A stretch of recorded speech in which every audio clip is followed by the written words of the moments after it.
The easiest freelance jobs are customer service, data entry, and virtual assistant. In the previous videos, I showed you how to write data entry and virtual assistant Upwork proposals, and in this video, I'll show you how to write a customer service proposal.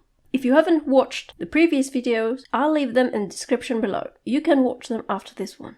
It may be obvious for most of you, but for those who aren't sure what customer service or support service is, simply as a customer support freelancer, you facilitate the communication or relationship between your Upwork client and his or her customers or clients. You usually answer customers' questions and address their concerns, and this can be by email, by phone, chat, or mix of all these. Now let's get started. Before we start applying for any job, we have to first check the client history, and we can see that the payment was verified on this job post.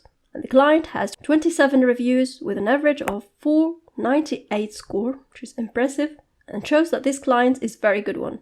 And the freelancers were very happy to work with him. They posted many jobs and they spent $90K plus and hired 53 people since August 2015. These type of clients are easy to work with, and if you do a decent job and deliver on time, they will give you a 5-star review without hesitation. So to personalize the cover letter, you can scroll down and find the client name from the reviews. We can see their name here, and to confirm it we click Ctrl F to see this search bar.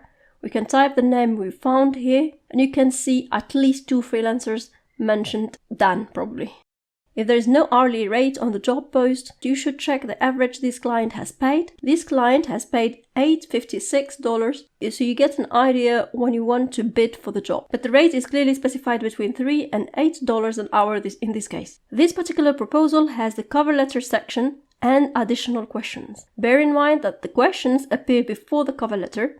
As you can see here, from my client account, advice to you is do not invest all your time and effort on the cover letter and answer the questions carelessly. Give both sections equal time and thoughts to write. In some cases, like in this post, it is the first question that needs some effort to write. The last 2 are availability and CRM to use, so easy questions. When you apply for this role, you choose a profile just to state how many hours you're available to work, and so on. So when you apply for this role, you choose the profile that will be sent with your application. If you only have one profile, choose the general profile. But if you have other specialized profiles, make sure to choose the relevant one, the customer service one in this case. I don't offer this service, so I don't have customer service profile, so I'll leave it as general, and obviously I'm not going to submit this job proposal anyway. And then for the terms, you can choose by milestone. So basically the project is divided into smaller payments as you complete a small part of the work. You can add a description, the due date, and the amount to be paid per this particular milestone. I don't advise you to choose by milestone as you put yourself at disadvantage. The majority of freelancers will bid by project, and it feels like you don't trust the client to pay you at the end of the project. When you accept an Upwork contract and it is a fixed contract, you can ask the client to pay you by milestone for the part of work you completed. So this is another reason why you shouldn't select by milestone when you apply for the job. I hope this makes sense. So always choose by project, as later you can change it. Milestone, that's what I'm trying to say here.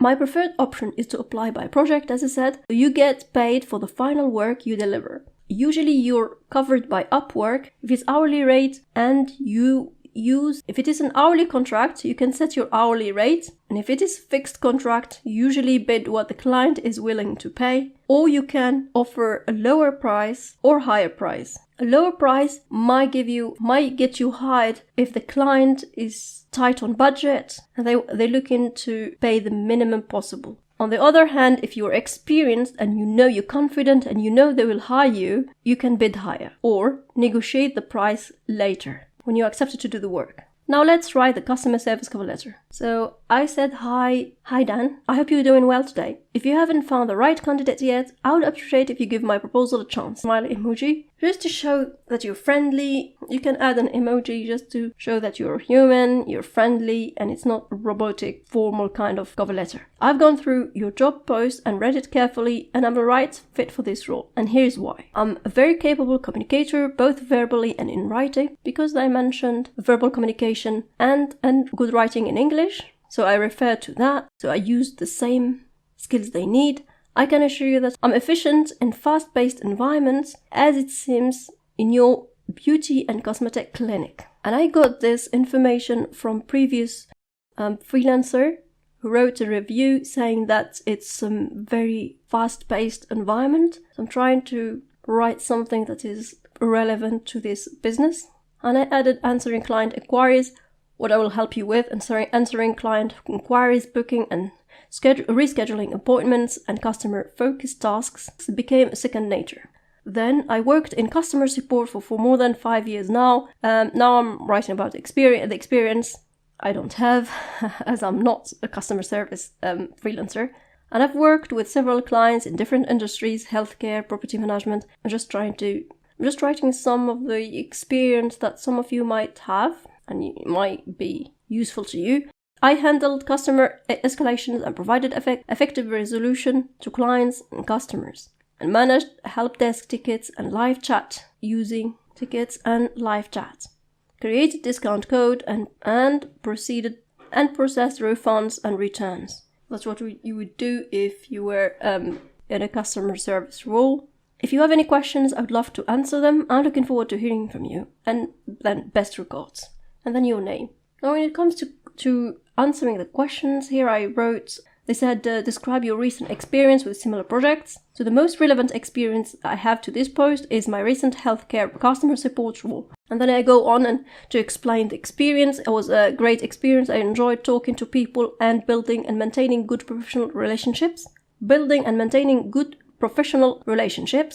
And then I add to that being friendly, professional and tactful meant many returning clients and referral to the company I worked with, just showing them all the qualities are needed as a customer service, as a good customer service, and how it helps the company increase their clients or customer base.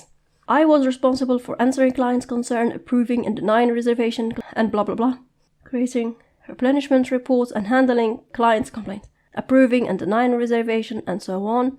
Here I'm just mentioning some of the tasks I supposedly was doing.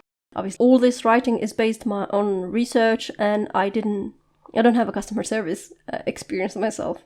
Now, the second question is, what is your current availability in hours per week? And hours per week. So I said, I'm available to work from 9 to 5. Exactly how they wrote it on the job post. And I said 5 days a week. I think it seems reasonable. And it can be discussed later if they invite you for interview. What CRM tools do you have experience using? I mentioned some of the tools. As I said, guys, I just did all this for you to help you. So I'm not going to use any of these cover letters I'm writing just for the purpose of these videos. I hope you appreciate that, and if you do, please give us a like. If you didn't watch the videos on data entry and